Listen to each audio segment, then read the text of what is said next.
It's going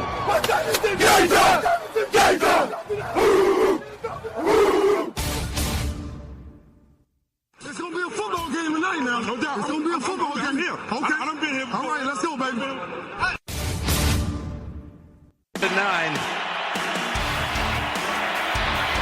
Rushing 4, ball comes out of the hands of Newton. It's on the ground, and it's still on the ground. Picked up by T.J. Ward at the 4-yard line.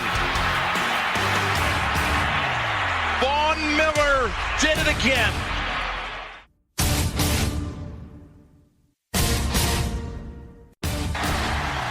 Alabama back on top of the college football world.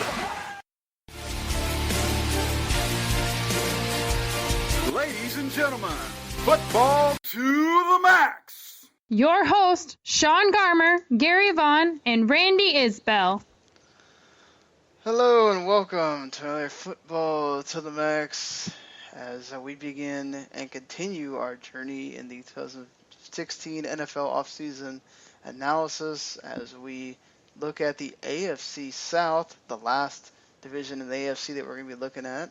And we start off with the two teams that were neck and neck most of the 2015 season in the Indianapolis Colts and Houston Texans. But before we get to that, of course, we'll talk about all the news that's been going on since the last time we had a podcast. And, of course, speaking of that, before we even, get started with all that, we didn't have Randy on the last podcast. And I'm hoping he got some rest. Yeah, I got a bunch. After our 24-hour marathon, I think I crashed for 12 hours and probably could have slept for much longer, but had to work the next day. But we had a lot of fun. We raised some good money. My hair is now blue, and Wes now gets to go through the 18 gigs of video to come up with some kind of highlight video for it. That's awesome. It may have turned your hair blue and maybe, stolen some sleep from you, but it was a great cause, and I'm glad you guys did that. That's awesome, man.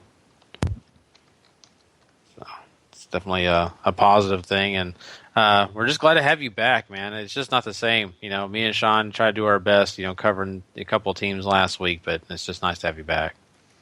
I'm glad to be back. I mean, there's nothing like talking some football, but I did enjoy watching a 8-year-old beat his dad in NBA Jam by only shooting half-court shots. That probably was the highlight of the entire 24 hours. He was throwing them. I don't know if he ever got inside the three-point line, but still just kept hitting them and ended up beating his dad. It was probably the highlight of the 24 hours for sure. Wow. That's awesome. But glad to be back to talk about these two teams, and glad to talk about all this news that decided to pop up today. Holy jeez. I mean, every time I looked at a TV, something different was popping up. Oh, I know. Yeah. It's crazy. For sure. It seemed like it was just never stopping.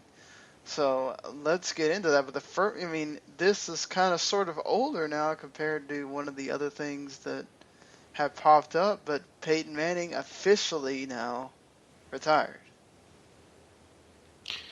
Wow. We all thought it was coming, right? I mean, we pretty much expected this to happen. It finally happened. And, it's kind of cool because he got to have the press conference that I think he really was ready to do. And it was sponsored by Budweiser. Congratulations, to Peyton Manning.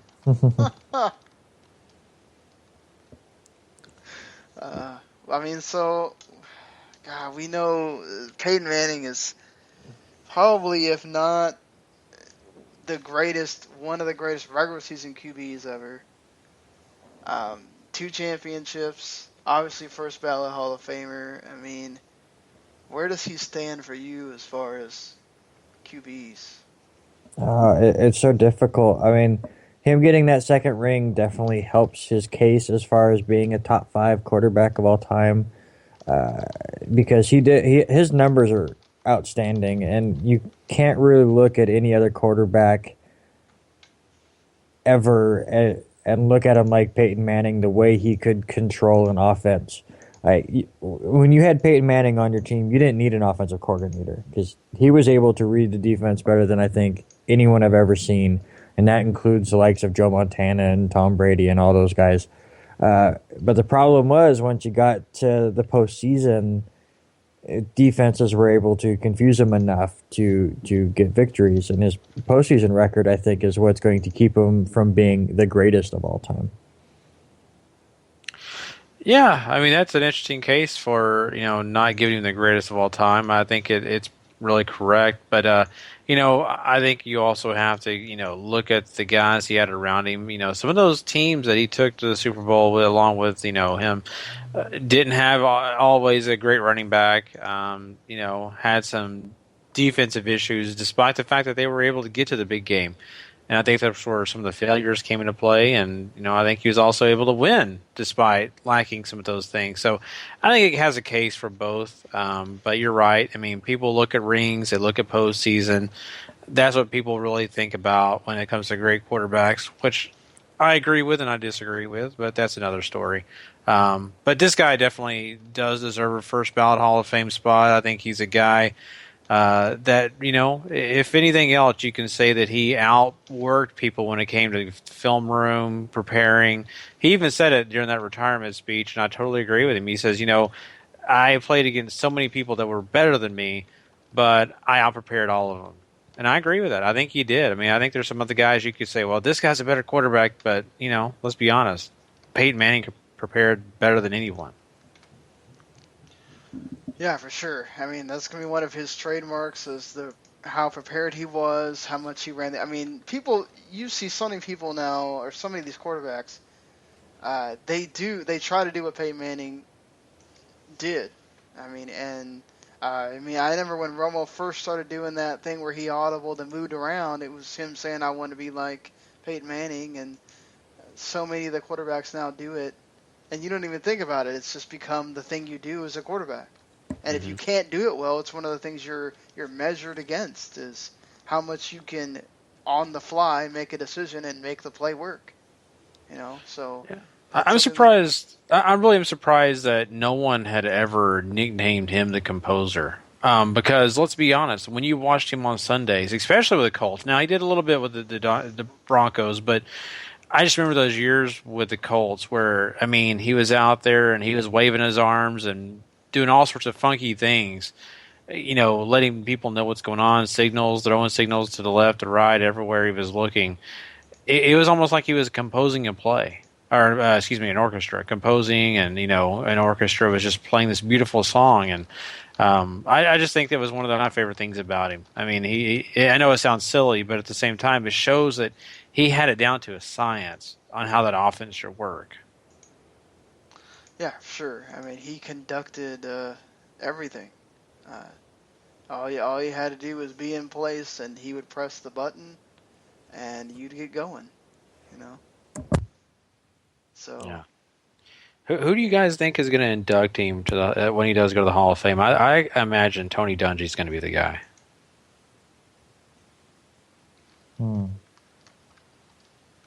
Yeah, I think you're probably right there.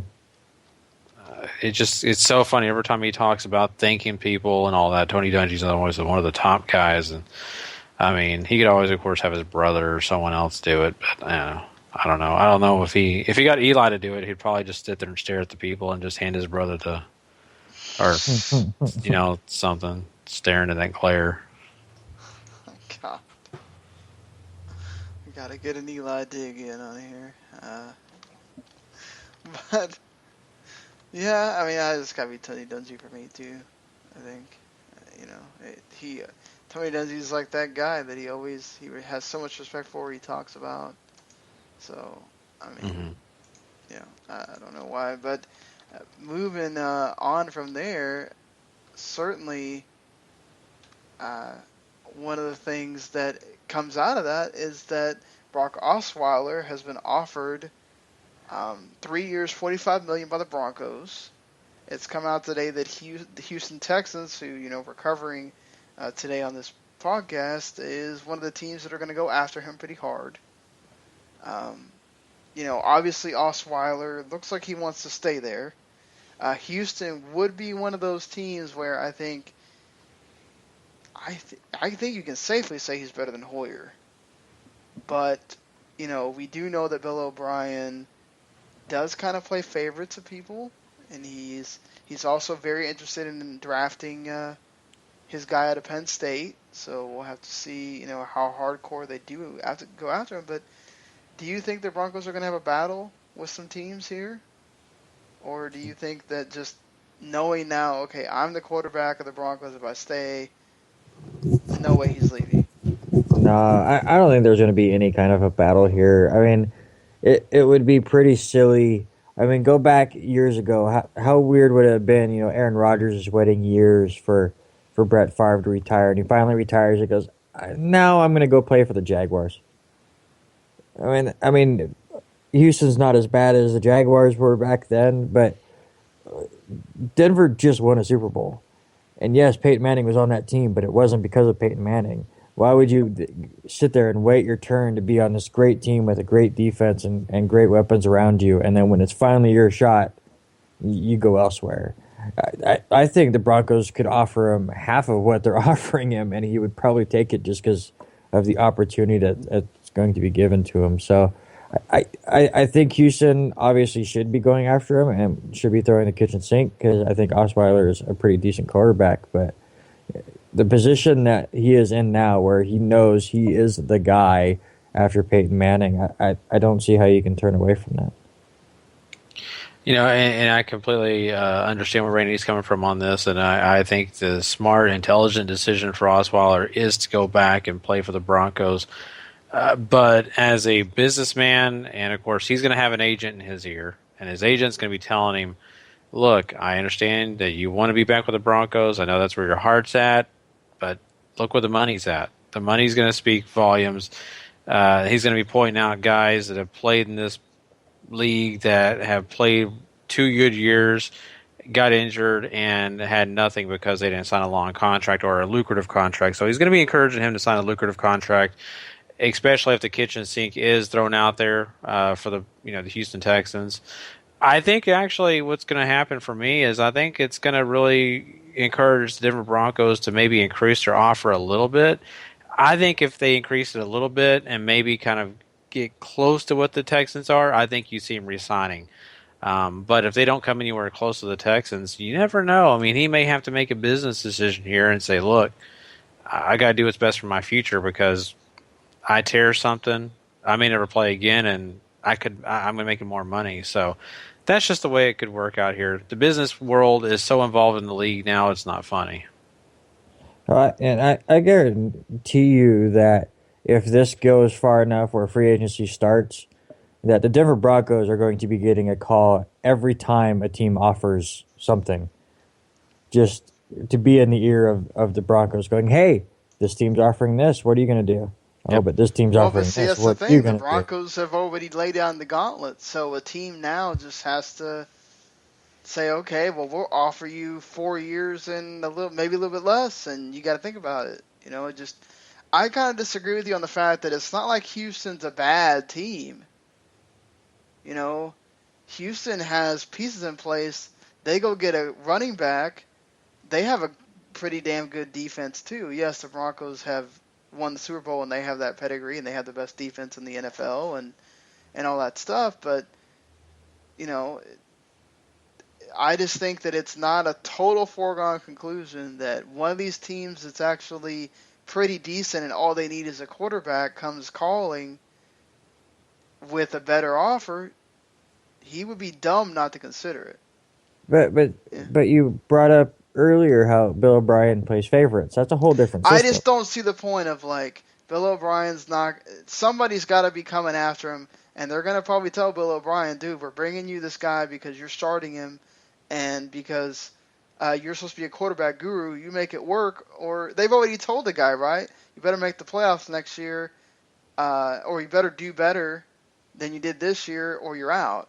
So he's got his butt to the flame. He's going to do something that he doesn't want to do, which is probably go after Osweiler, because he knows Hoyer ain't going to win him something. He's got to know that after last year. Yeah, but to me, if you're Osweiler and the contracts are relatively close, I don't think there's any decision you go with Denver. Yes, Houston may be a good team, and they probably are on the rise. They're probably younger all around.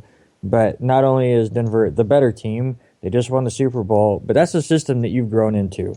Like, since the start, this is where you've been. You have been molded to be the next quarterback of this team.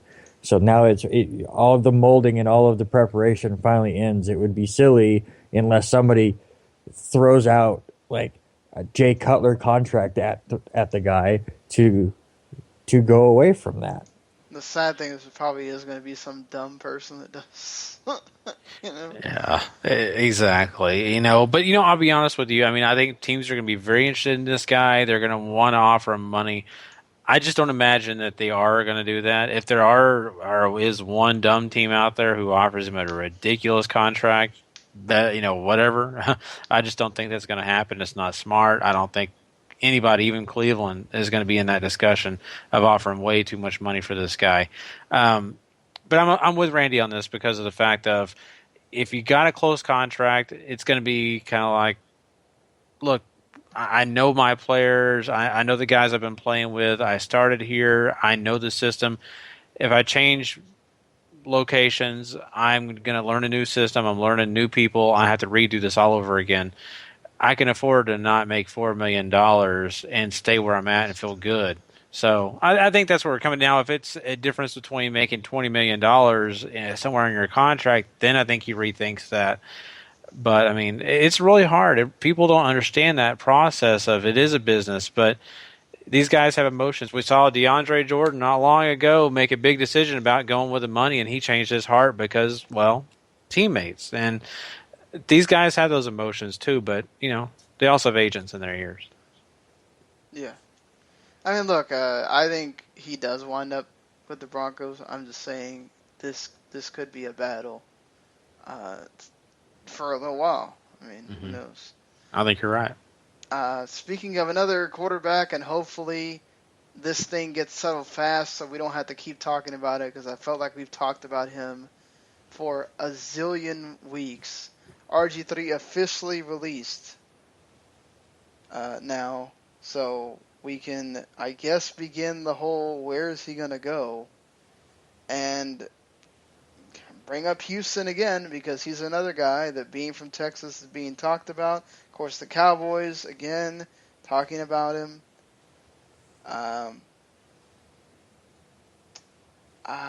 Geez. I mean, there's a lot of places he could go. If Kaepernick gets out of San Francisco, I think definitely you could see Chip Kelly might go after him there. Apparently, people are saying the Eagles and Chiefs. I mean, where do you think he could go? There's so many spots. I mean, which team feels like they're that one piece away, that one quarterback away, where they all they see of RG3 is that rookie year before he got hurt, and think that, if we had him, he will go back to that version of RG3, and we'll be able to protect him and he won't get hurt. There's going to be a team out there that just sees RG3 as that kind of a quarterback and are going to risk injury and maybe a lack of talent the last few years, and his demeanor has not been the best all the time, but they're going to be able to look past all of that and go, man, if we get RG3 and he plays that way, we're going to the Super Bowl. Philadelphia kind of does make sense to me. They are just wiping out that team right now, so maybe they bring him in. Does a team like a Kansas City bring him in as a backup for Alex Smith for a year or two and see what they have there? Another place, possibly. I'm not saying I'm against the quarterback they have now, but a Buffalo. Do you really believe in Tyrod Taylor? Do you want to try something different? There's a lot of different teams that really it could fit. It just comes down to which GM feels like RG3 is the guy for him. Yeah, you're right, and it's also a GM and a head coach who feels like that they can control RG3 and convince him that they can help him, and that if he follows their system, follows what they ask, he can be successful. RG3 in the past, we all know, has had a history of not getting along with the head coach. because he wants to do what RG3 wants to do. He's had to do that, for a little bit now, and he's gotten himself in a big hole because of that. So I'm hoping he's learned, but I'm also hoping that there is a head coach and maybe even a GM that can convince him just to follow along with the system, and they'll help him out. I think there's a lot of teams, like Randy said, on this list that you could look at. I just think it would be pretty cool to see that guy in a Kansas City uniform. I would love it. But the Houston Texans are a team I keep kind of looking at because Hoyer isn't that great, and I just think that they're looking for a guy that could give them a spark, a guy that could really jumpstart that offense, especially with the fact that now they're going to be dealing with trying to get a new running back in there, finding a guy, and if you can maybe get a guy that can run a little bit here and help them a little bit at times, I think that's going to be a big key to them. But I don't know. Right now it's kind of a weird thing, especially with the draft not taking place just yet. It's going to be kind of an odd situation for RG3 because I think there's a lot of teams that are interested, but I don't think they're interested enough to make him their main guy right away. Yeah, I mean, this is going to be one of these things where it depends on what RG3 is feeling. If he has a big ego and he thinks that somebody needs to be starting him right now, he's got really limited options. I think, again, Houston comes up because it's one of the places where I think he could challenge Hoyer for the job if they don't get Osweiler. The Cowboys, he's definitely a backup. The Chiefs, the Eagles, he's definitely a backup. The thing is, with those three teams, there's a chance that quarterback gets hurt. Very likely in the case of Bradford, and possibly likely in the case of Romo. Alex Smith is usually a pretty healthy guy. So if you go to one of those teams, it's probably likely that at some point during the season you're starting. And then you get to make that case of, okay, well, I've grown. It's not going to be about me. It's about me showing that I'm adapting to. That's the thing that's going to have to happen. He's also going to have to be behind a good offensive line that he can show, okay, I'm going to be this pocket QB now, because he's not going to be able to run like he used to. He may even be able to shuffle around like, some guys, but he's not going to be doing Russell Wilson stuff or anything like that. Sean, do you really think if he went to Philadelphia, they would put him behind Sam Bradford? Who else is going to be going? Sanchez? That's what I'm saying. Do you think if RG3 went to Philadelphia, they would definitely start Bradford over RG3? They would start Bradford over. Yeah, they just paid Bradford 2 years, $36 million. They're starting Bradford. Well, how much money did the Seahawks pay Matt Flynn before they realized that? No, I think unless RG3 just absolutely stomps Bradford, and I don't think that's happening because Bradford knows the offense. It's different deal because Matt Flynn's coming in brand new. Well, this is a whole different offense. It's not going to be the Chip Kelly offense anymore. So, I mean, they're both going to start from scratch. I mean, if that's the case. I don't know. It just comes down to training camp. Yeah, I mean, it does. It really is interesting, and it comes down to training camp. And I don't know. I mean, RG3, it's been a while since he's played. I mean, let's be honest. That's not going to be easy for him to step in and just be as hot as Sam Bradford is. But at the same point, I mean, he could just outperform him. And so the thing is, too, how much can you really take out of preseason where you got all these vanilla defenses and everything like that? I mean, look, you're obviously going to see it in practice who's picking up the playbook and all that stuff, but you put RG3 out there day one, that's I don't know. I'd rather go with Bradford, and there's probably a chance Bradford gets knocked out in the first game. You got to have RG3 anyway. It's me. It sounds terrible, but it's probably true. I'm right there with you, though. I think Sam Bradford probably is the guy, not because he needs to be. I just think until we could see RG3 perform, he's automatically got to be the guy. Yeah. I mean, I just think RG3's understanding of his situation and understanding that you might have to play the Tyrod Taylor role for a while or somebody's role for a while and say, okay, I'm sitting here. And this is why I think, I know Gary doesn't want it to happen, but I think the Cowboys wouldn't be a bad spot for him because, you're looking at somebody that's still very young. If he's learned, and he learns under Romo, who he can sort of do what Romo can do. He could still move around that way. He just can't do Russell Wilson and run all the way down to the, whatever. If he learns, he could be serviceable to the point where, okay, when Romo decides it's time, and if RG3's improved, then fine. Just, I'm not too sold on go get Carson Wentz, go get Jared Goff, and frickin' decide, okay, we have no other holes on this team because we do, and we're going with those guys. Just, I don't know. I mean, RG3 could be a total bust too, so it's just, whatever. But you know what? We started talking about this a little bit, but and we kind of talked about it on Thursday. But I really agree because of this reason. The Cowboys need other pieces, just like you're talking about. And these quarterbacks coming out of this draft, I mentioned it not long ago.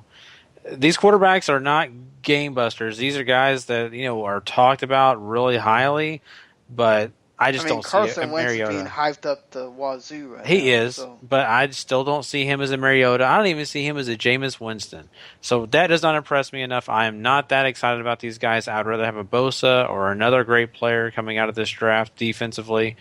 And RG3 would fit in just fine behind Tony Romo. They, like you said, Sean, they just need someone to be serviceable, right? That's a guy that you can be serviceable with. He can get in here, learn the system. He's not forced to be the guy day one. I think that's fine. And not only that, just for the Cowboys and the Houston Texans, this guy would be solid because think of all the extra tickets you sell. That's right. All those people from Waco will be buying those tickets to come see their boy. Yeah, they will. That's true. So anything you want to add, Randy, or we moving on here? No, we can move on. Okay.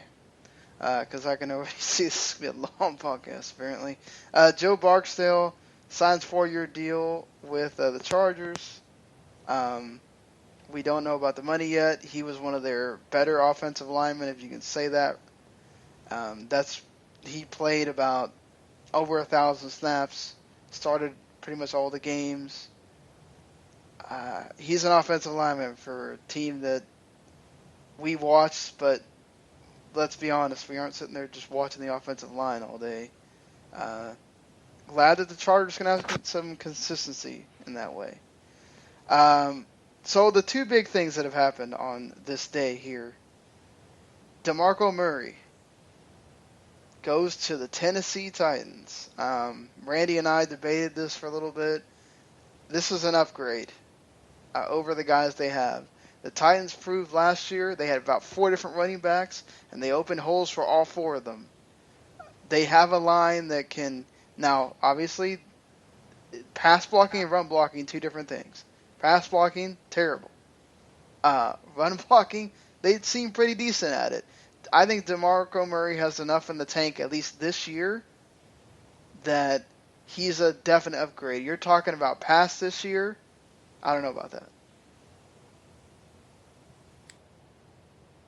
One of you. I agree with you. Past this year, I don't know what he's really going to do. This guy is getting up there in age, and I think he'll do fine. I think that, this is a smart move for the Tennessee Titans because it's not that I didn't believe in DeMarco Murray. It's just the fact that we knew pretty close to the beginning of the year, after seeing what Chip Kelly's offense was all about, he was not given the right situation for him to do well. Let's be honest. The scheme did not fit DeMarco Murray very well. Hopefully this one will. I think if the Tennessee Titans are able to conform to what really fits DeMarco Murray, they could have a very successful year running the ball. I don't think he's done. I just don't know how far in the future also proved he cuts the ball off screens and stuff too. So that was a big reason why I kind of missed him in Dallas, because the guy not only could run up the gut, but you could always depend on him being the dump off guy, and he was very good at it. Before I get to you, Randy, there's also the Eagles are looking to offload Ryan Matthews too. So both of their running backs that they paid some money to last year could be gone. Yeah, anybody that Chip Kelly brought in, get ready to start packing. I think that's what Philadelphia is saying. We don't want you anymore. And the thing that you and I debated about, Sean, earlier wasn't the fact that I'm not sitting here trying to say that DeMarco Murray is not an upgrade for the Tennessee Titans. Listen, I'm totally with you. Antonio Andrews, Bishop Sankey, David Cobb, all of them. Just nothing was working there, and I think bringing in DeMarco Murray will definitely improve that. But what I had debated with you about was just the level of significance. I think he's going to improve them, but I don't see him coming in there and being anywhere like the DeMarco Murray of 2014. I just think that was the one big shining year for him, and now we're going to see an digression. Do I think he can top 1,000 yards? I think 1,000 yards will probably be right where you see him at. I do think he's going to allow the offense to open up a little bit for Mariota as people will start trying to worry about Murray, and maybe the passing game can get going a little bit. But as far as like this becoming one of those big game-changing trades, like for instance, you look at my team, how Brandon Marshall really ended up being a huge game changer for the Jets because he really opened up the offense. He became that, oh no, I don't know where to go, I'm going to throw it up to Brandon kind of a play. I don't think we're going to look at this trade in a few years and go, this is the trade that made the Titans relevant. But it will help. It's a solid step, and it's good to see a team like Tennessee making a trade like this to show that, okay, we've built up the young Bucks. We're getting a young team together. Now we're going to put in the pieces to start winning this division because the AFC South is very winnable. Yeah, and, those young Bucks, we certainly trying to give super kicks to other teams, too. Okay. Yeah, throw in a wrestling reference. What did they, just real quick, I didn't hear all the details on that trade. What did they actually get for DeMarco? Draft pick, I'd assume, because there's no player. Yeah, I just was curious. But I was just... Speaking of draft picks, and speaking of the Eagles, they sent Byron, Maxwell, and Kiko Alonso to the Dolphins for draft picks. Dolphins, you have just won something, because you just plugged two of your big holes. Secondary and linebacker, you restructured deals with Ndamukong Suh and Misi to allow for more money to come in. So looks like the Dolphins started the things on the right foot, and they're trying to offer Lamar Miller $5 million. So looks like with some of that money, they might be able to offer him a little bit more. So, man, Dolphins looking good right now. Yeah, here we go again, another offseason where everyone in the AFC East starts making crazy moves and doing everything they can to get up to the Patriots level. I still think they need a couple moves, but to do this a few days before free agency even opens, where you can basically just cross off a couple holes that you needed to fill, I don't think you can complain about it for sure. So a huge move for Miami, and they jumped on the Philadelphia purging. Yeah, this is just excellent news for the Dolphins and Dolphins fans because they definitely made some upgrades here. The only thing I will say is be careful because Kiko Alonso injury history. Yeah, but still, if they can keep him healthy, find a way. It just is right. I just feel like these are the right moves. These are what really the Dolphins need to be looking to do, and they did a great job here. And they filled two holes. I mean, that really needed to be filled. I mean, Tammy Stitch would be proud of these guys. Oh boy, God, Gary, that is terrible. Holy Jesus. Okay, let's move on from that. The Steelers have apparently signed Robert Golden to a 3-year contract, so they're keeping one of their safeties. Darius Hayward-Bay also re-signed with the team too, so I'm sure Mr. Michael Mitchell is happy about that. Speaking of Robert Hagan, he decided to send me a message to let me know that I was right about Sharice Wright coming back with the team. So he's staying 3 years, $16 million. $4 million signing bonus. Good for him. Andrew Sendejo re-signed with the Vikings for 4 years. The Broncos have re-signed Tank Carter. and the Redskins let go of a bunch of people. And Josh Freeman got let go, which was supposed to be he was going to be the backup now since, what's his name, Hasselbeck's not coming back. Mm-hmm. And the Jets are going to let Fitzpatrick go into free agency. Are you worried about that at all? Absolutely, I'm worried about it. All these teams we just talked about needing quarterbacks, and to allow Fitzpatrick to hit that open market and then have to compete for him, I'm very worried. Again, I think whoever they bring in, whether it's Fitzpatrick or whatever, hopefully they're looking at it as like a 1 or 2 year fit while they figure out about Bryce Petty being the future. But the Jets have a decent structure still as far as trying to make the playoffs, and you see the Dolphins making the big moves, and you know Buffalo's going to be right behind them with whatever they can do with the little cap space they have. The Jets need Fitzpatrick to give it one more season and continue to improve on what they did last year. So letting him hit the open market and all these teams battling it out for the few quarterbacks that have the talent to really improve a team, I'm not looking forward to it. So, Gary, we just talked about that whole thing with not taking the quarterbacks and going somewhere else with the Cowboys. I forgot to mention that apparently there was this big belief that Hugh Jackson should really go after Osweiler for the Browns and forget about Goff and Wentz.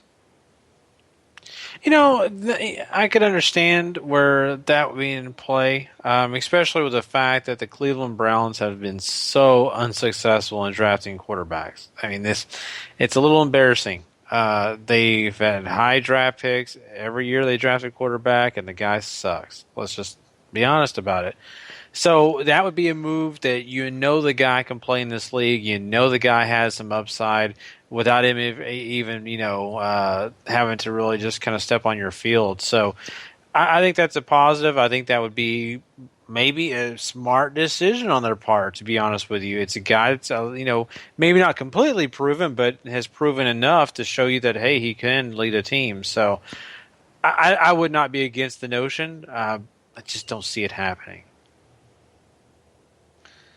Yeah, and we're talking about Osweiler, but apparently the Broncos are ready to they've applied the lowest restricted free agency tender on C.J. Anderson, so it's a possibility they might be without him next season. Yeah, and I definitely think he will probably move on unless, for some crazy reason, no other team in this league wants to take him. But I think for sure we'll see Anderson in a different uniform this next year. So I just gotta throw this out there. What if we were talking about quarterbacks a minute ago? I want to throw this out there. What if, let's just take this scenario into play. What if Osweiler was wooed enough to go to Cleveland, and he went to Cleveland? The Denver Broncos are without a quarterback. They signed Fitzpatrick for a ridiculous amount of money, and the Jets have to go get RG3. I hate you, Gary. I knew what Randy said. Sorry, I had to take that dig. I had to do it.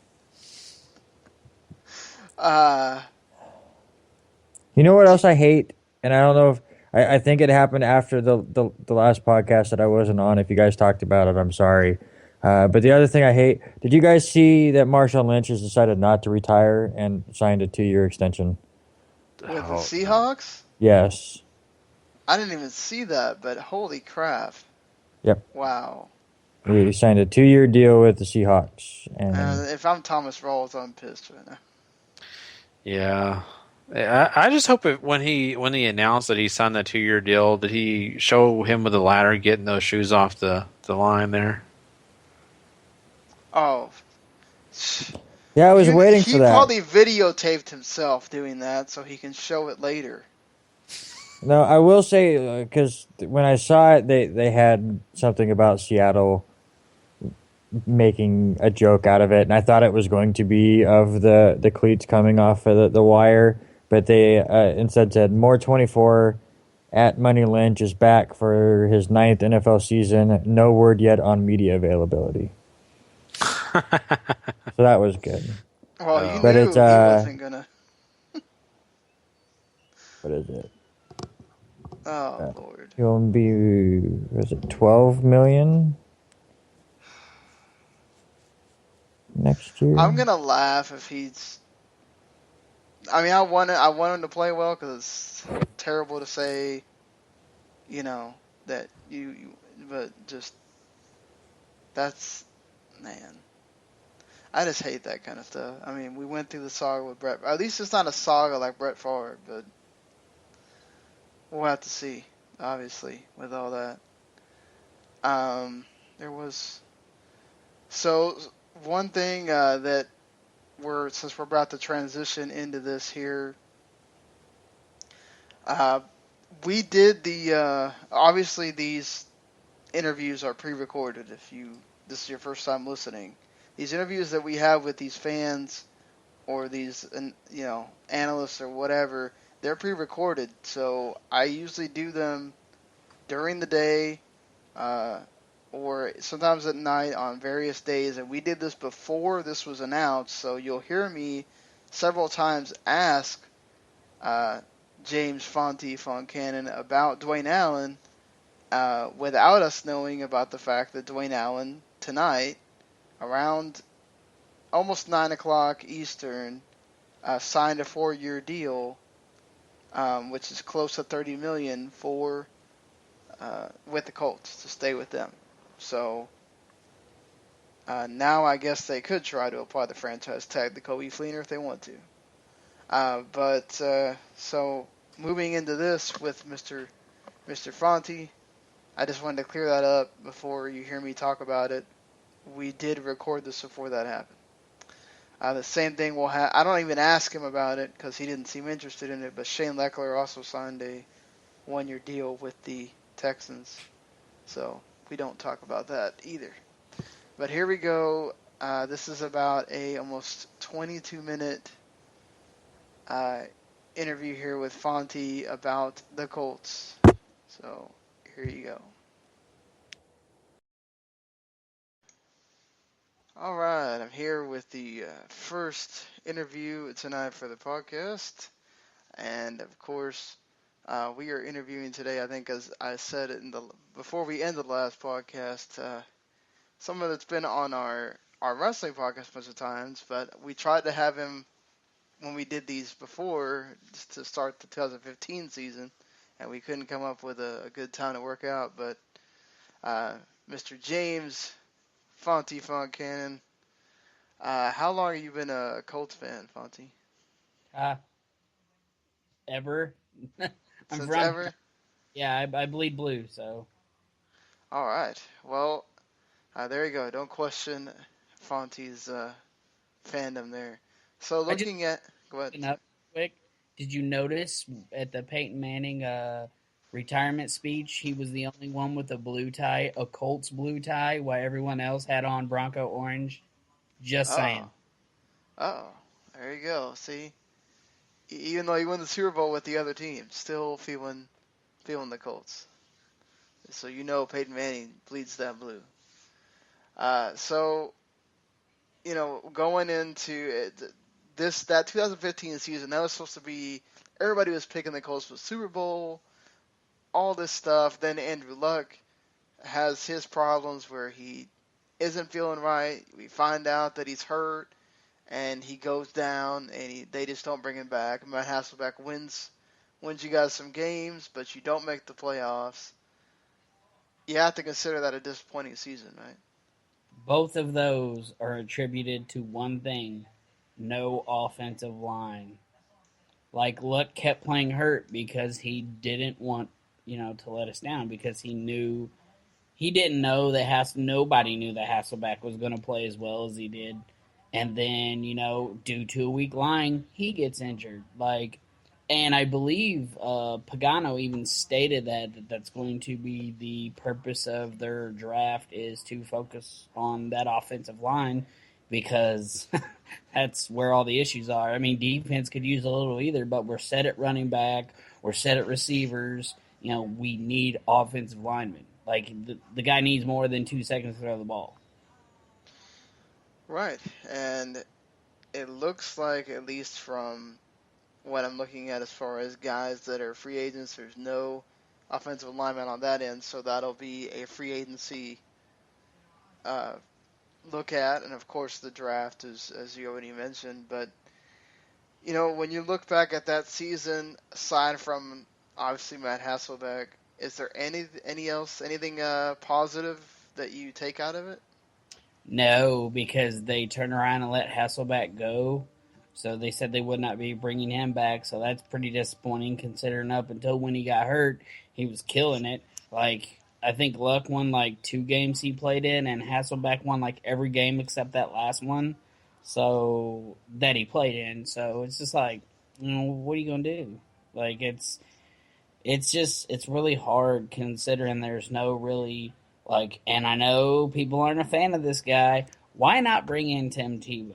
And I'll tell you why. When he played preseason against us, he was stiff-arming players, running the ball in. Like, I was like, what did you do during your time off? So they need to get something else set. That has been a major Achilles in the Colts' game, is no viable backup quarterback. Haven't for years. So they need to probably work on that too. And I really don't know how many draft picks we have, because I don't know what entailed to get what's his name from Houston, and then to get the running back. Like, what did we give away for that? I don't know the exact details on that, so that may impede that a little.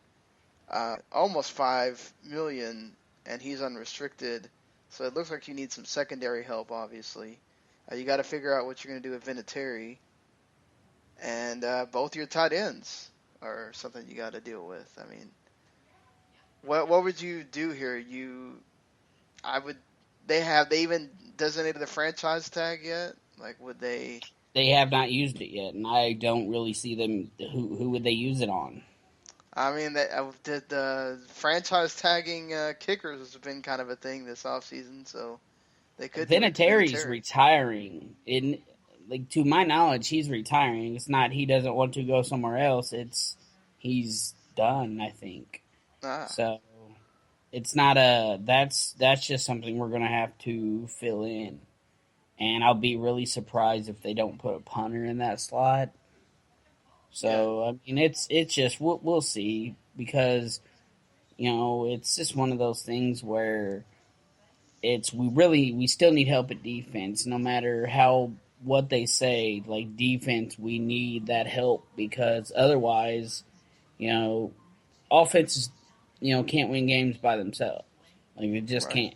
So it's I don't know. It's just one of those things that you're going to have to basically just polish the edges everywhere around the team. But mostly we need.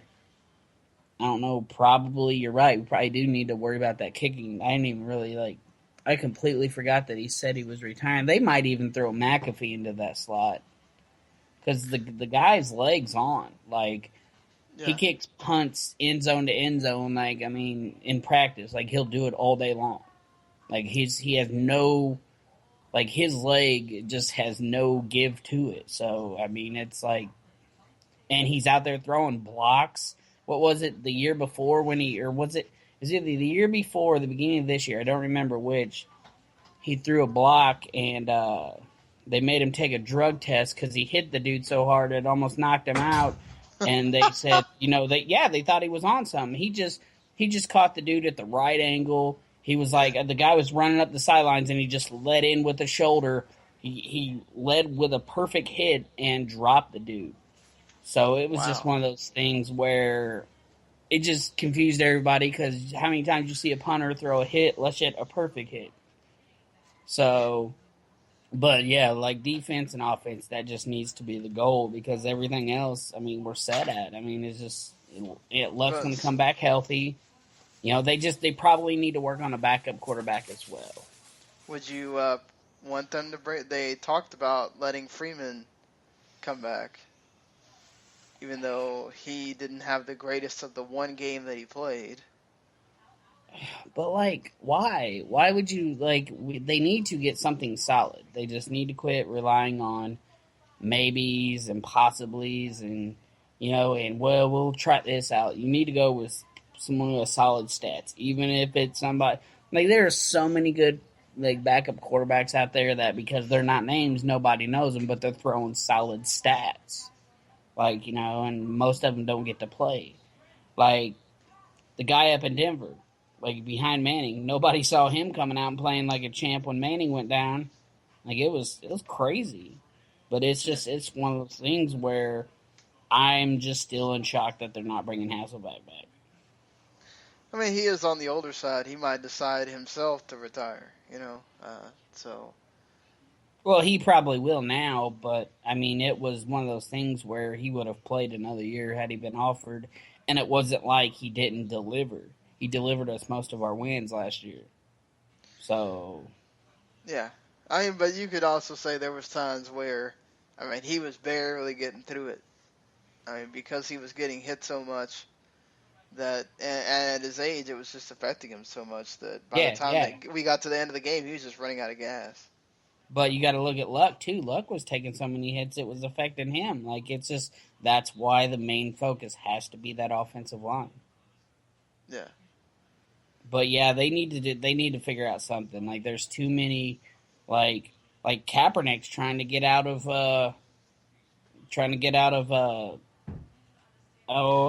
San Francisco, but I don't see him sitting playing behind anybody. No, he's not going to play behind, especially not going to play behind somebody that the only way he's playing is if he goes down.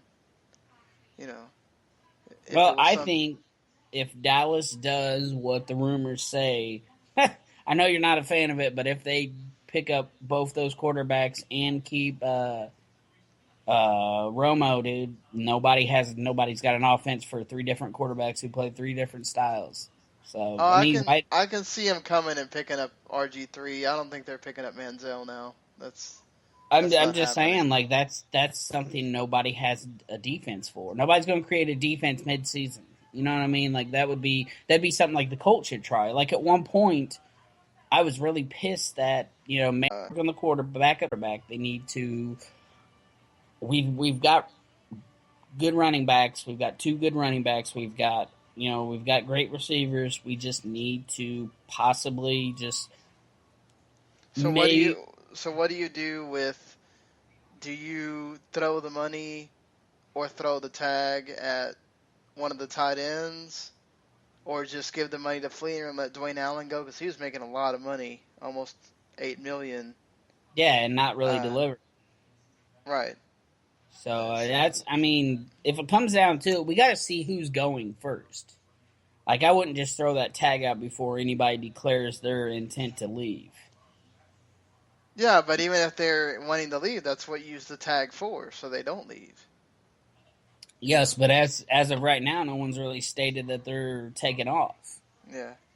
Because like the Colts have a pretty young team for the most part.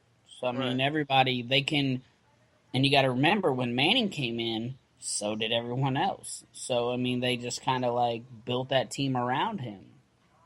So and they just stay together for years, so that could be that dynamic. I mean, I don't know, but I mean, it's just going to have to see who goes where and who wants to leave, because some people love it here, some people not so much. All right, so but if you had the option, what would you do? Not looking at who's leaving, who's whatever. If it's in your hands, you're making the call. What are you doing here? Who are you saying, I'm re-signing this guy because we've got to have him?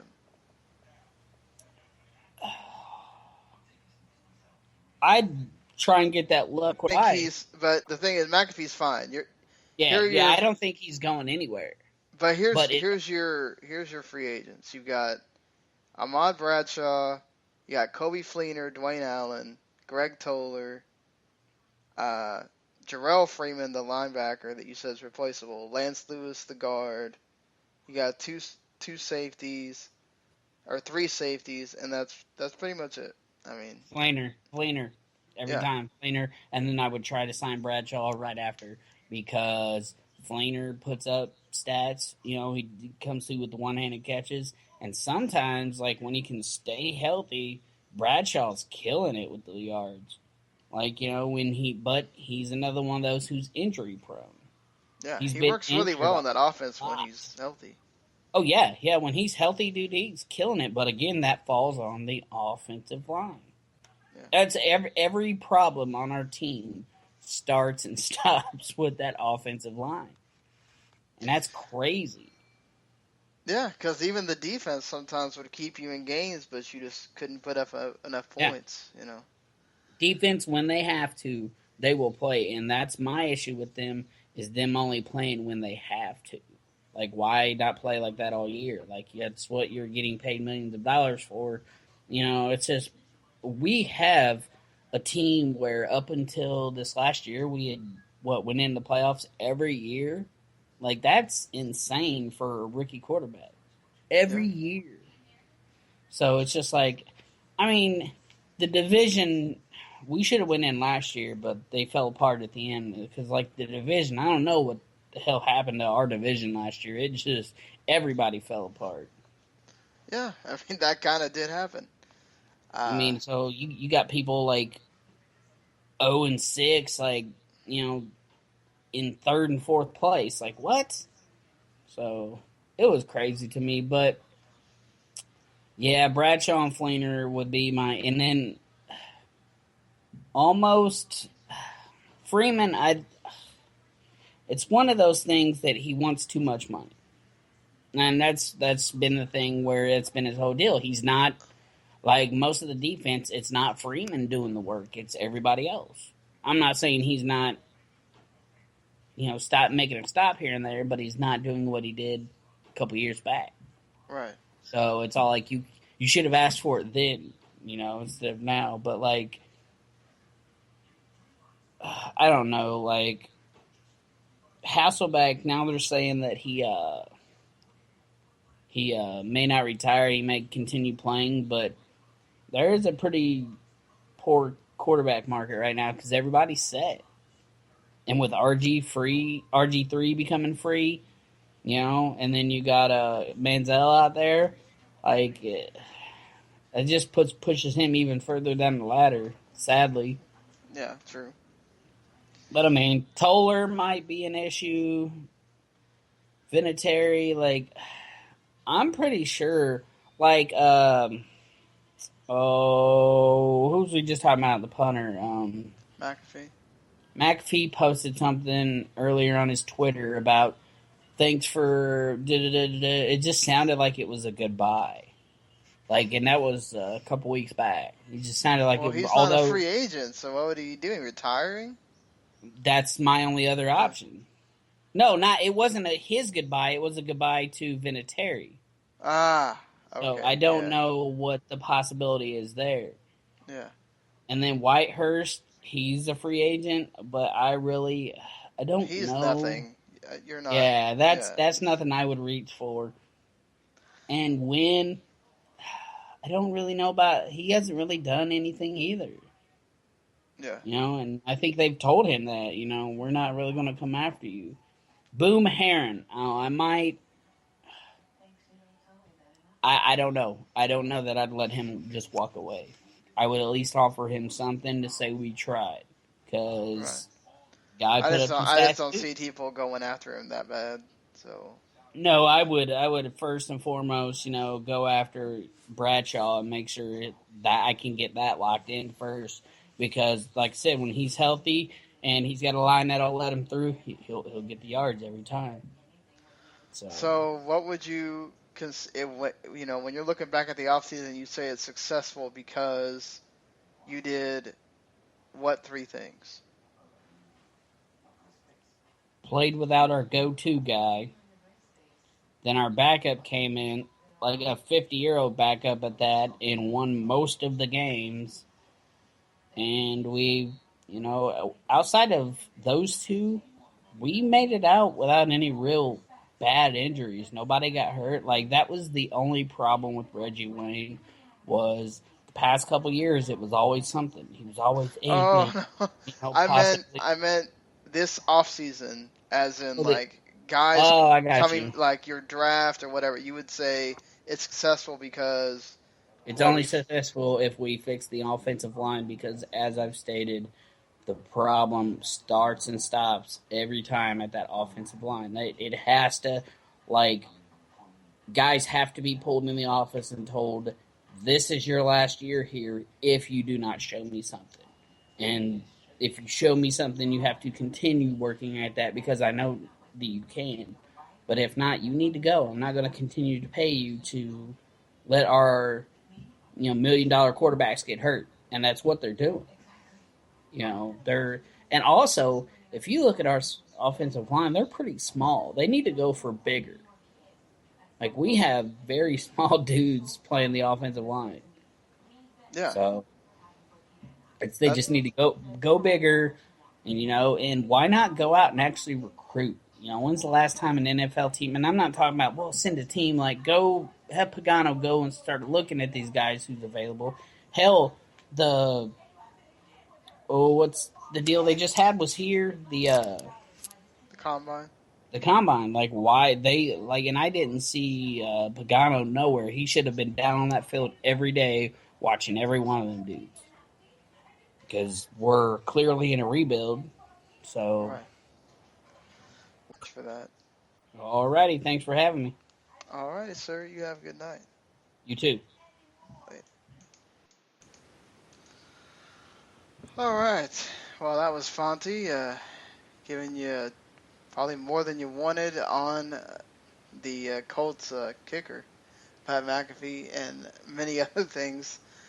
So,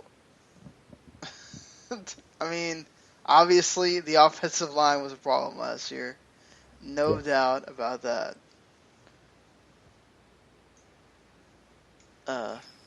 Yeah. Offensive line wasn't a big issue. I agree with Fonty on that, but I think there are some other issues that are bigger keys. Not bigger than that, maybe, but keys that are really almost close to equal. And now we talk about their secondary and the fact that they gave up a lot of yards. I think that overall that defense was just not there at times. They did step up a few times, and yes, they did kind of give them some hope, and the offense let them down. But primarily watching the games and getting through them and realizing that they weren't able to get to the quarterback. They struggled definitely when it came to the secondary. Overall, that defense needs an overhaul. It really does. Sure, the offensive line does too. You've got to keep your franchise quarterback healthy. But, I think there's some other blame to go around here. Yeah, there might be a little bit of blame to go around, and I'm actually kind of confused at what Fonty said near the end, saying that they're in a rebuild. This was the team going into last season where many people, including people that we had on our preview shows, saying the Colts are going to win the Super Bowl. And the only reason why everything fell apart was... Was it me and Gary thought they were going to get to the Super Bowl at least? Yeah. Did I say the Colts? Oh. I thought you had Colts and Cowboys or something like that. Or was that... I may have. Oh, you may be right, actually. Because of the fact that I was going off luck, and I remember I did say Super Bowl 5, a rehash. Yes, I did say that. So it's interesting to hear him say rebuild, because the reason why they didn't go that far was because Luck got hurt. And Luck gets hurt because of what he said was the main problem. Gary said it right off the bat here, is the offensive line. I think if you go out there and really figure out that offensive line, which is not going to be a one-season process, but if you can really improve that, yes, work on some of the defenses as well, because you have Jacksonville and Tennessee in your division who their offenses are improving greatly, very quickly. But it's the offensive line, 100%. I think I give Fonty full credit for trying to find something in the interview to talk about other than just offensive line for 20 minutes by, breaking down the punter, because what else are you going to talk about this team? What do you have to do next year? Make sure our quarterback doesn't get hurt. Okay, what else? That's it. That's all we have. That's all that went wrong. You sure up some other things that, as you mentioned, they already got Allen, and so they've got a lot of their stuff figured out. Now it's just protect the quarterback, sure up some spots. when your second biggest worry is who's going to be your backup quarterback to Andrew Luck, I think you're okay.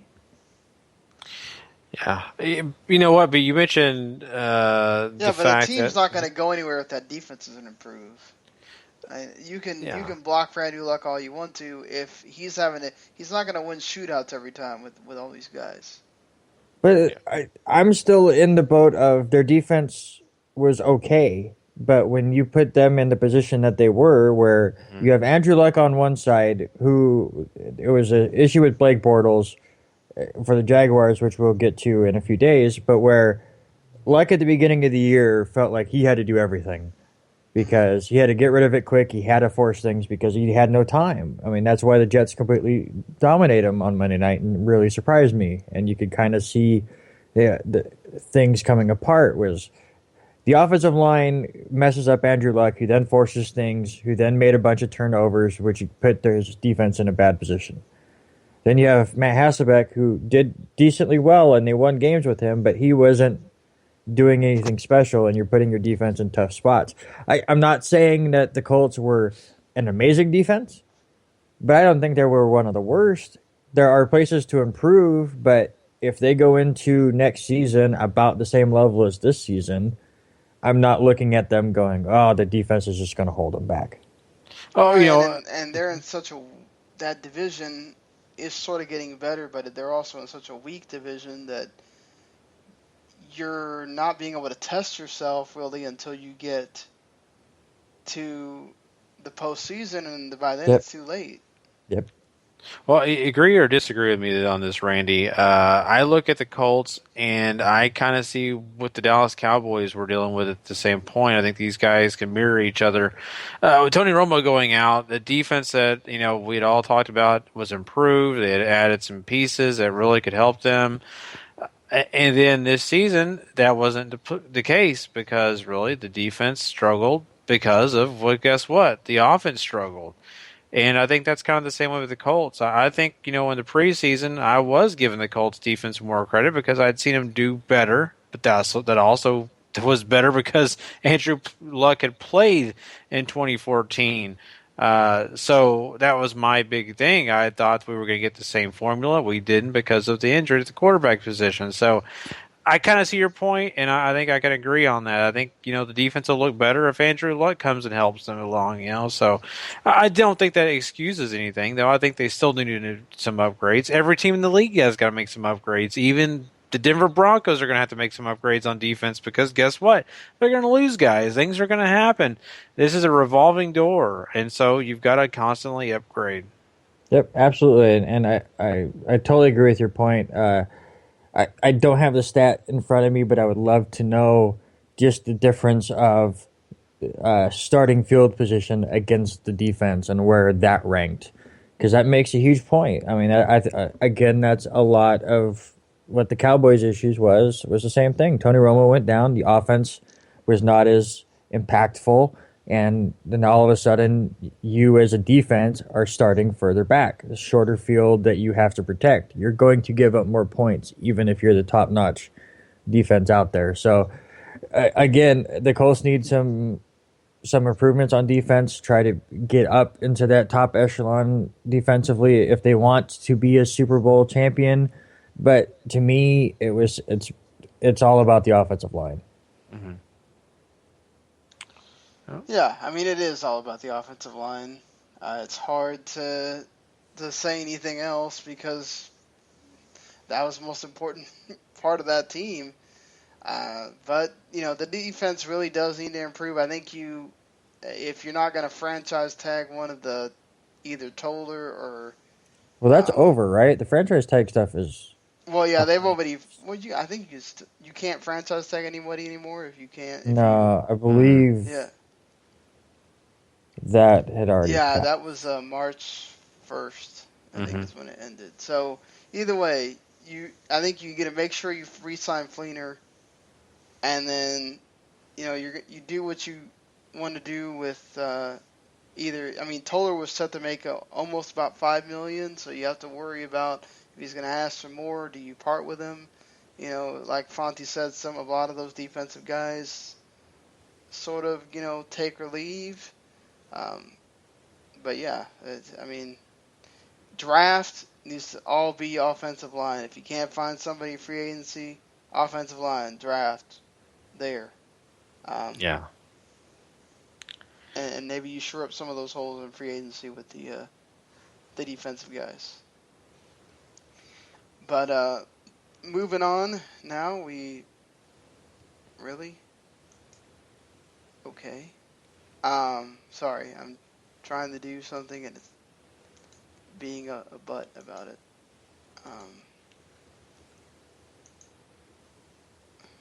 What? Okay, whatever. Forget this. So that's what I get for trying to do two things while we're doing this. So let's move on to the Houston Texans, and with us to talk about them was Ross Tiemann. This is a guy that I met on a Houston Texans fan group on Facebook. He has his own fantasy football podcast, which I don't want to give the wrong name to. He gave me like 2 different names. So I'm going to say it's the Fantasy Football Loungecast, but I might be wrong. I say it again in the interview portion, but I will say there's a part in here that I had to edit out where my daughter had come in and I had to start doing stuff for her and get off the conversation. So there's a part where it kind of sounds like just an edit happened and I just had to cut it right there. So just making a warning there for everybody listening. But here we go, 24 minutes. Mr. Ross talking about his Texans. He's in love with Carson Wentz and many other things. All right, so I'm here for the second interview for the podcast, and I'm here with Ross Tiemann. He is a Houston Texans fan, and he's also the host of the NFL and Fantasy Football Lounge podcast. How are you doing today, man? I'm good, man. How are you? Thanks for having me. Well, we appreciate it. So how long have you been a Texans fan? Ever since they were established, really. Well, okay, I'm 20. Okay, we can do the math. I'm 25 right now. They got established in 2001, right? Mm-hmm. Before that, I was an Eagles fan. Okay. Because, people in Houston here don't like Dallas that much, so I chose that. But now it's all Texans from 2001 up. Well, that's totally fair. Yes, me being a Cowboys fan, I would totally know about the whole thing. Oh, you're a Cowboys fan, aren't you? Okay. Yeah, that's kind of like since birth, sort of. So, but either way, that's cool. I didn't know that. I didn't mean to offend you or anything. No, man. Okay. Here's the thing. Okay, real quick. I think Texans and Cowboys rivalry isn't a real rivalry. No. Here's why. Because we play each other like every year Dr. Dre releases an album. I mean, we play each other that much, so it's not really a real rivalry. But the Houston versus Dallas thing, I get. Oh yeah. I don't really have a problem with any of the Houston teams except the Rockets, but But getting away from talking about the cities here, so Houston had a really weird season. You have Brian Hoyer, he doesn't perform as well as they wanted to in the first game. You bring in Ryan Mallett, he misses a flight, he's off the team. You put Hoyer back in, he gets hurt again. You put T.J. Yates in, you put Brandon Weeden, who was with the Cowboys during the season. He hopes to win a game. You put Hoyer in again. You lose the playoff game, and that's your season. Arian Foster also gets hurt. I mean, just myriad of crazy stuff going on in that 2015. Well, here's the thing, okay? The part of Houston Texans, the whole culture is just getting QB after QB. That's just our thing, except for the Browns, I guess. But above the Browns, that's just the thing we do.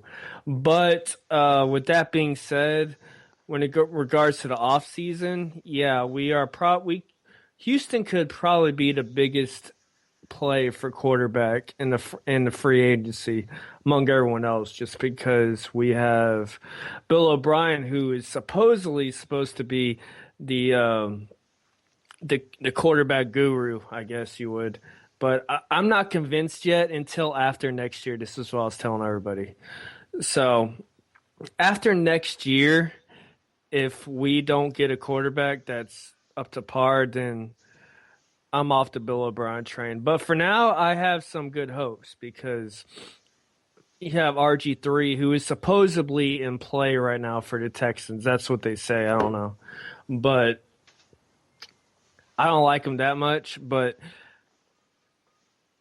Bill O'Brien is probably one of the best quarterback coaches so far, I would say. Do you think so? I mean, look what he did. I mean, every quarterback that came in, aside from, Mallet, who just isn't that good, the other three guys, when they came in, they did well. It wasn't necessarily, I mean, Hoyer would make dumb mistakes at times or whatever, but he had to do with what he had. He didn't have Foster. He had, Grimes and Polk there. I mean, he had basically DeAndre Hopkins and just a bunch of guys. So the offense needed a lot of – there was a lot that Hoyer had to do without. Let me ask you something. If you were in the coaching staff right now and you are pretty much all or nothing now, which quarterback would you pick, a free agent quarterback or go in a draft? And let's say, I say Carson Wentz. I really like him a lot. I like Carson Wentz too. Do you move up that far to get him? If you're really serious about, Do you know when he's projected at? I don't know. They're saying he's going to go early because now, Jerry Jones is playing mind games as to whether he's going to go with a quarterback or not at 4. So you've got a lot of people that are going to want to sit there and trade up because the Chargers say they don't want their pick. So, Houston could try to see what they can do with the Chargers and see if they go at 3. But the probability is Manziel's out in Cleveland. So you're looking at Hugh Jackson drafting either Wentz or Goff. And then Wentz is going to be left there, and it's either going to be somebody trading in front of the Cowboys or somebody really close thereafter. So he's going to go high. How early is the pick for the Browns? What pick do they have? Browns have number 2. They have number 2? So you think Carson wants to go number 2 maybe? Yeah, it's either him or Goff, so you could see Goff go, and then Wentz is still there at 3, and maybe the Texans trade up there. Now that's pretty scary now that you brought it up, because I can't argue with the Wentz going number 2 because he's very underrated. The hype has been really laid on him, but I've been on his train since. Well, I used to be on a Connor Cook train, and then after that bowl game, you know what I'm talking about? Yeah. I was kind of off. But I saw Carson Wentz, and he's very underrated because he was in the FCS twice in a row, right? He was the back-to-back champion in the FCS. He was in the main championship, so he's kind of overlooked. But people are saying that his ceiling is Andrew Luck. That's his ceiling you're talking about. So if we were – the only way that I would approve of us going up in the draft is to get a quarterback, which that is, I think, the Houston Texans' number 1 need. Oh, yeah, definitely. I mean, it depends on everything else because, you released Foster, so now you got a load off of that, the cap off of there. I mean, you could necessarily go say, okay, I mean, it seemed like O'Brien was a fan of Hoyer's. He's not that bad. Okay, you want to get some inside info on a hardcore Texans fan? The number one thing, I do not like about O'Brien is that it seems that he does everything personal. The reason why I say that is because he signed Hoyer and Mallett both. Mm-hmm. And Houston was all for that and whatnot. But pretty much he signed them, I think, the most consistent, the consistent thought is that, he coached Hoyer and Mallett both in the Patriots. And it seems that he takes all decisions personally because I like the rumor is that the Texans could pick Hackenberg, which he coached at Penn State. You know what I'm saying? So only thing I don't like about him is if that's true, then I say that he does all of his decisions on a personal level because he coached so-and-so, So if he can go past that and just take the best player that he can get, then I'm all for. Which the best player he can get, I guess you would say in the draft, is Carson Wentz. I don't really see an argument against that. RG3 is broken. I mean, I like him being from Texas and all that, but I don't know. What do you think, Carson Wentz or RG3, if he had to decide? Well, the thing is, it's hard because you're taking that step of trading all the way up to number 3, and then you're going to have to give up your other first-round pick, and who knows what else you're giving up. And to me, you obviously know that Wentz is you're hoping he's a much more known commodity than an RG3. But I have a feeling that if you put RG3 in a good system, he seems to be in a situation where he's just totally grown up about what happened before. He's looking to change, and maybe you put him in a place where he can be protected and he can just be a pocket quarterback because he's still got that arm. Just to play devil's advocate, do you think RG3 would be a pocket quarterback in his system? In that system? I mean, Hoyer's not a runner, and neither was any of the other guys. So he could definitely be. That's O'Brien's thing. He coached Brady. He coached Hackenberg and Penn State. That they're all the same people, really. That's why you got Hoyer and Mallett. They're both big guys that don't at all run a lot.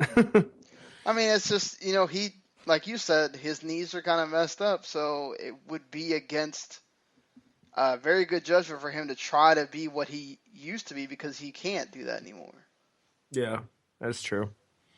I don't know. To me, I watched all the Houston's games because we had Game Pass and we did it as part of the podcast. All of us had teams we were assigned to. And to me, like when Foster went down, Polk was okay. And so was Grimes at a time. But if you're going to go up that high or something like that, I'd say go after Ezekiel Elliott and make sure you have somebody running back for the future. And you can have a sort of okay quarterback and still be fine because you got that awesome defense. And you can pull everything behind Elliott. But that's just my thought. I mean, you're the Houston guy. You already talked about Wentz. But for one, you have a rather large list of free agents here that I'm looking at. Well, okay, now that Foster has been released, like just yesterday or something like that. Now that he got released, I mean, I thought he was our guy. He is the guy to be a 3-down back. It's just that he doesn't last at all. He's gone within the 5th week, So I would say that our need is number 1 quarterback, number 2 running back, just because it's hard to rank those two, but I'm only saying quarterback above just because it's a quarterback league. That's it, Right. You can literally predict every single division winner based on who their quarterback is. So do you – I mean, obviously Polk and Grimes weren't making a lot of money. So – and Grimes is restricted anyway. So do you say you throw some money – sorry about that. No worries. Getting back to so what would you – maybe see if you can find somebody that isn't going to cost a lot, that's a little bit more dependable in free agency. Obviously, there's going to be guys in the second and third round you can draft. Do you try to keep Polk and still see what you get? I mean, I imagine he's not – people aren't going to, like, go after him with a ton of money offered here. Well, draft-wise, I would rather go quarterback just because of the ceiling that Wentz has, I guess I would say. I mean, this is pretty close, really. But who's on free agency right now, running back? I know DeMarco got signed or is going to get signed to Titans, right? Yeah, he got traded to the Titans. I mean, I've seen a few. It's just you could even try to see if Foster would come back for less money, because I imagine he can't sit there and ask for No. Yeah. I mean, the whole city loves Arian Foster and all that, but it's just literally one too many times that he's not been able to play a full season. I mean, it sucks. He's a good person, and I respect him a lot, but last time he played a full season, don't quote me on, I think it was 2010. Last time he played 16 games or something like that. So I would love to have him back, but we need more of an insurance policy than him. So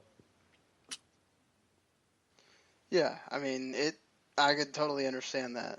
It's you can't really depend on him, but part of would you say that?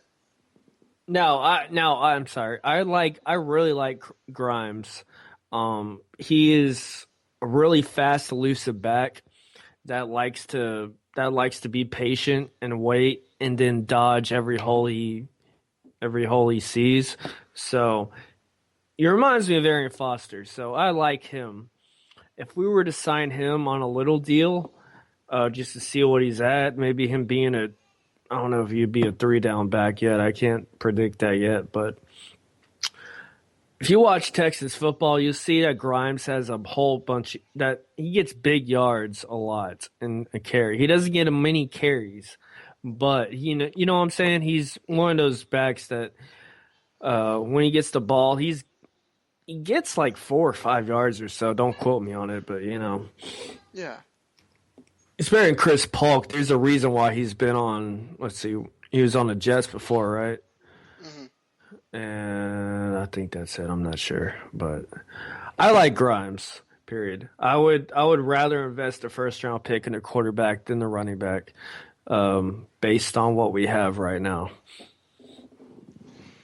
So I mean, you've also had problems last year at the offensive line, being able to block for Hoyer. Well, yeah, that's because Brown got hurt, Dwayne Brown. Right.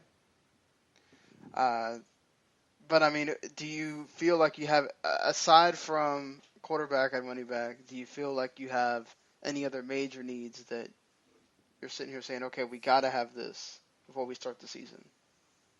No, honestly. That is really our only two needs as far as what I see. Because, okay, think about it. Offensive side, we have on the wide receiver, we have arguably one of the top 3 wide receivers in the league. Do you disagree? Oh, yeah, definitely. You do. Yeah. I mean, Hopkins showed it last year. Yeah, he just blew up constantly, and I said that.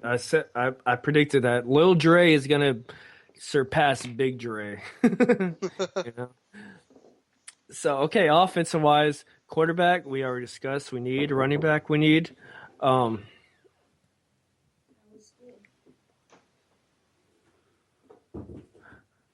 sorry, I got interrupted. It's okay. So, I'm sorry, I've completely lost my spot. Oh, yeah, running back. Running back is our need, and quarterback. That's about it. Now, our offensive line is great. When Dwayne Brown is healthy, he's one of the best in the league, I think. We could use a little bit in the guard, but that's about it. Defensive wise, we have Kevin Johnson first of all, and he's very underrated. He's a cornerback. He could be eventually a shutdown corner. He had really good year this year, and he just keeps getting better and better ever since he got drafted last year. Yeah, that's right.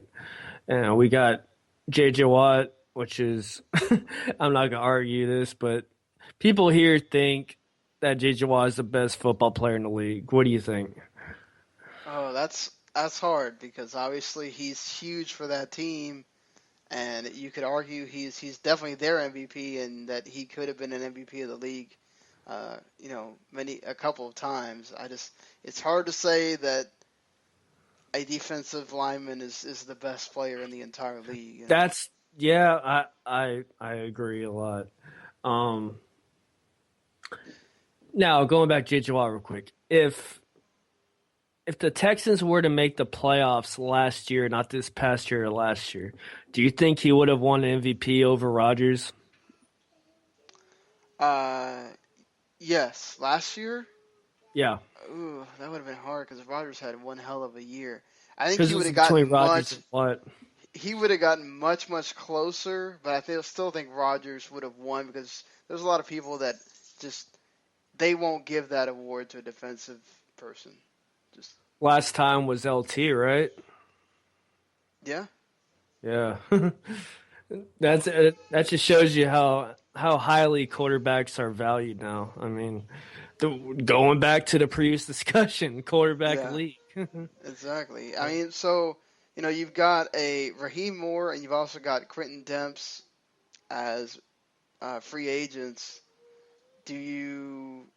What do you do with them? Because Moore was set to make about $4 million, so I'm sure he would be asking for even more at this point, while Quentin Demps wasn't making a whole lot. I remember watching Demps do pretty well. He had that fumble that won you guys a game. So I would see what you can do with Moore, but I think that's another one of those that he costs a little bit too much to try to bring back. Yeah, I mean, if he's expecting the money that you're saying he's expecting, then I don't see him back because we have to free out a lot if we want to get the talent that we need. Basically, it's all on offense and quarterback because we have a stout defense. If you play fantasy football, you would know that the Texans' defense are always arguably a top 5 defense in fantasy. I don't know. But if Demps is looking for the kind of money that, you were saying he would, then I guess I would rather move on and put more cap space in the offense and quarterback or running back. These are two biggest needs, quarterback and running back. And on a lot of teams, quarterbacks and running backs take up most of the cap room because that's what you need to win pretty much, Right. So... Well, if you're looking at this offseason and you're saying that the Texans had a great offseason if they did what 3 things for you? 3 things for that they need to do for the offseason? Yes, you would say it's a positive offseason because they accomplished these 3 things. Okay. Number 1. Well, number 1 is you got to figure out who your quarterback is. Yeah, well, I'm trying to decide if you're talking about if you look back, if you're in the future and you look back to say this was a great offseason. Right, exactly. That's what I'm asking. That's what you're saying. Once you get into training camp, you're looking back at the offseason and you go, okay, our training camp was great because these 3 things happened. Well, obviously, number 1 would be quarterback. We need to sign somebody that's, I would say, Andrew Luck-like or something like that. Number 2 would be a running game. We need to, whether if it's free agency or if we resign somebody, like I say, Grimes, if we can get a 3-down back, that's all we really need is a quarterback and a 3-down back. If I had to pick number 3,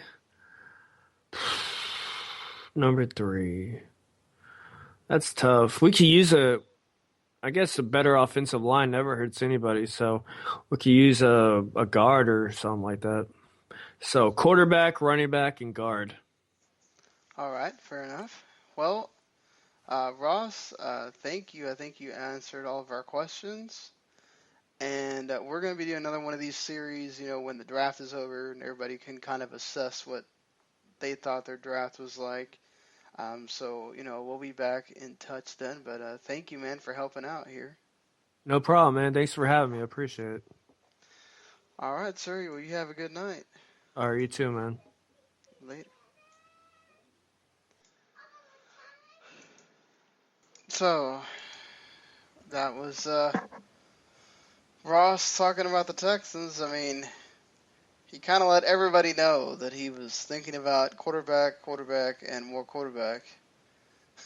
It's just, even asking me a bunch of questions, which sometimes I felt like, who's the one getting interviewed here? Mm-hmm. But still did a good job, I think. So what did you guys think here? I hate to say it, he needs to get his mind off of Wentz. There's no way the Texans are going to end up with him. I agree with that, unless they do the ridiculous trading up to number 3. Which is not a smart move because of this reason. Yes, you need a franchise quarterback, but really, I think the Texans have a few other issues. Sean, you kind of pointed it out, and he kind of agreed, I think, a little bit here, that running game. That's going to be a big issue. You can get a great young rookie quarterback, but if you can't help him with a running game, he's going to have an uphill battle. And you don't want it all on his shoulders. You've got to give him some help. And I think part of that's the case here. I still think that they need to go get them a guy that can really help out DeAndre Hopkins and really help DeAndre get some double teams off him. So add another receiver, things like that. That's what I was trying to get him to. Mm-hmm. Like, I can't believe you're going to think that DeAndre Hopkins will be able to do it all by himself again. Like, just, I didn't even get to bring up the fact that one of Hoyer's favorite targets, Garrett Graham, is a free agent, and you have to wonder if they're gonna. I mean, he's not gonna cost a whole lot, so you probably re-sign him. But just there's holes in a lot of places on that offense, and I didn't think that their offensive line was that great. There was times where Hoyer was under duress, plenty.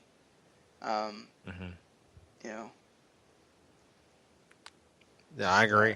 I think that too. And, once again, that's why you don't pay the price that it's going to take to move up to number 3 just to get your quarterback. I would say yes if this team was a little bit further along. I think they're a good team. I do think a quarterback could possibly put them over that hump for maybe an extra win in the playoffs right now. But I'm not sold that team's good enough right now that they can give all their draft away or a major chunk of it to go get a young rookie quarterback and expect success day one. No, I honestly think they're probably going to reunite Hackenberg with O'Brien and see if that connection can really work. I see them. There are a bunch of running backs in the free agent market that could really fit. I mean, if you want to go for the big splash, you go out and get Forte. Is that going to happen? Who knows? But you have the 3 Jets running backs. You have Drake Bell, who, if you get him in a better situation than the Lions, maybe he does something great. And there's Morris and Doug Martin, who I'm sure will stay in Tampa Bay. But there's an option if you can really talk him out of it. So there's a ton of running backs out there that you could get to really fill that Arian Foster role. So I agree with him. You need to look at quarterback in the draft, but to go up there as high as they want, you're messing up that possible future that they've done such a great job of building. They're building the base. Now they need the quarterback to control this team, but to then give up a chance to really solidify the backups and make this a long-term run for Houston. I just don't see them trading up. So maybe you try a Hackenberg and then you go out there and get one of those semi-veterans.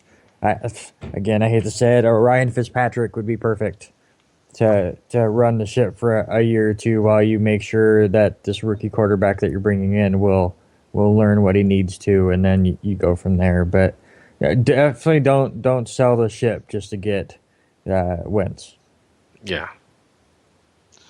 Yeah, I think this is why I made that case for argued that he wouldn't be bad to try to get for Houston, because look, Hoyer wasn't bad, wasn't downright terrible. There was times where he played pretty well.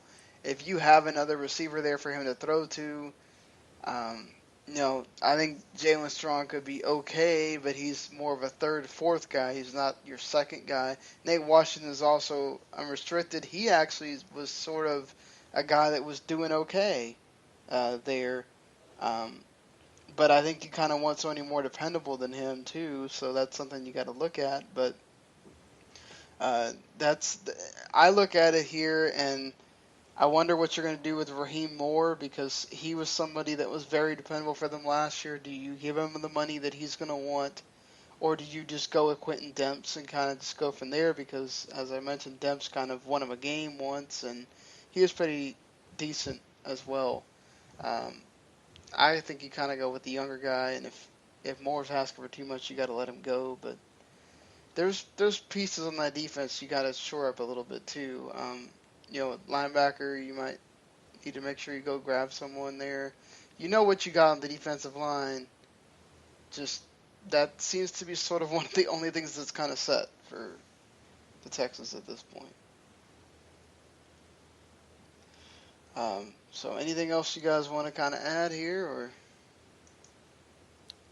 are we done? Randy, do you have anything else you wanted to? Because I have something, but I want to let you take the first stab. I mean, mine is just kind of, listen, when you look at Houston, they have a lot of cap room. So, I think I've said it about a couple teams during, this run, but Houston, I think, could be the loudest team as far as free agency goes, as far as filling in their pieces. So, and we've already brought them up plenty just in this podcast for different possibilities. So look for basically any major offensive free agent to have Houston as one of those teams that are interested in him spots.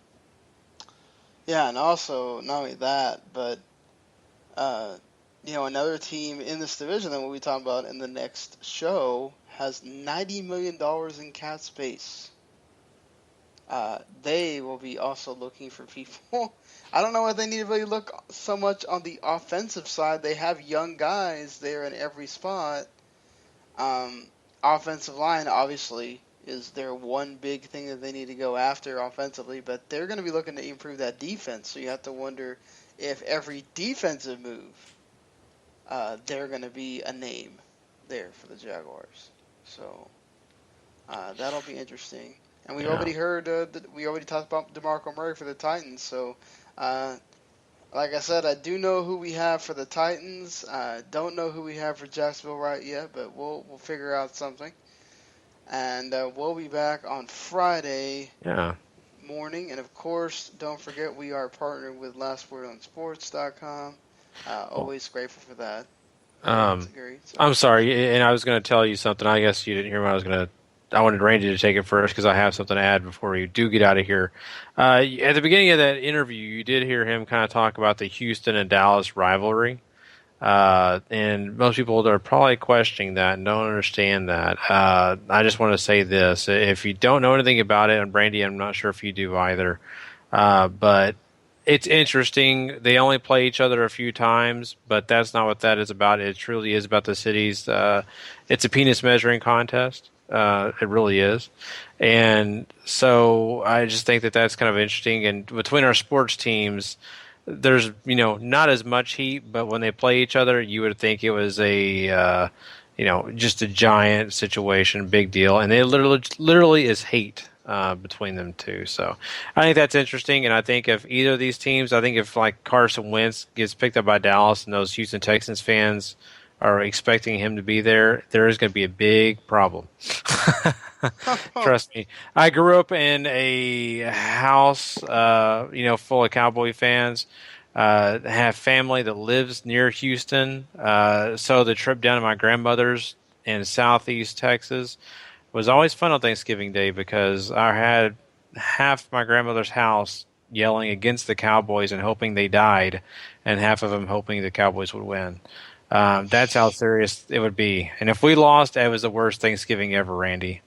So it was a serious situation. So I'm just going to throw that out there for people listening to that first part. And we're like, well, why is he getting into that? Now, that really matters. It matters to us, especially for us people that have family or friends that do live in the Houston area. So just going to throw that out there for people.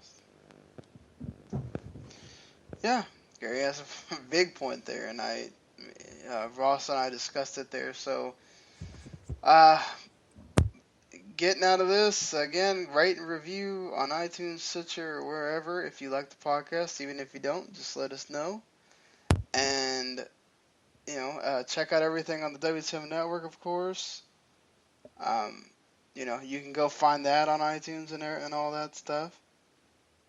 And, check out Randy's Backlog Busting Project podcast. And what do you have on the docket here, other than obviously your contest, your whole deal with the Extra Life is now over. Yeah. If you have a free 24 hours, the entire video is on our Twitch channel in one giant chunk. I had fun looking through that the other day, but on our docket for next week, our next podcast, we will be going through Battle Block Theater, which is a wonderful co-op game from the guys that made Castle Crashers. So I'm excited to get into that one. I finally get my hands on Unravel. I've been playing through that since the marathon and loving it completely. The graphics in that are outstanding. And Wes is going through Kingdom Hearts, which, Sean, you will be joining in and ripping him apart for everything he says wrong about Kingdom Hearts. So I'm excited for that. Yeah, that's gonna be fun. Well, until Friday morning, see you guys later.